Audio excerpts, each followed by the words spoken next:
Common daily expressions, సాధారణ రోజువారీ సంభాషణలు. ఎక్సర్సైజ్ 15. క్రమక్రమంగా, బిట్ బై బిట్, గ్రాడ్యువల్లీ. మరలా రండి, మళ్ళీ చెప్పండి.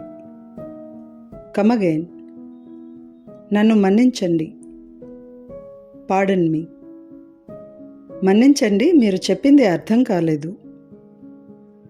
Sorry, I didn't get you, మిమ్మల్ని తొందర పెడుతున్నందుకు మన్నించండి. సారీ టు బాదర్ యూ, అంతరాయం కలిగిస్తున్నందుకు మన్నించండి. సారీ టు డిస్టర్బ్ యూ, అన్ని కిటికీలు మూసేయండి. క్లోజ్ ఆల్ ద విండోస్, మాట్లాడే ముందు ఆలోచించండి. థింక్ బిఫోర్ యూ స్పీక్, పెద్ద విషయమేమీ కాదు. డజంట్ మ్యాటర్, ఇదేమంత పెద్ద విషయమేమీ కాదు. It doesn't matter.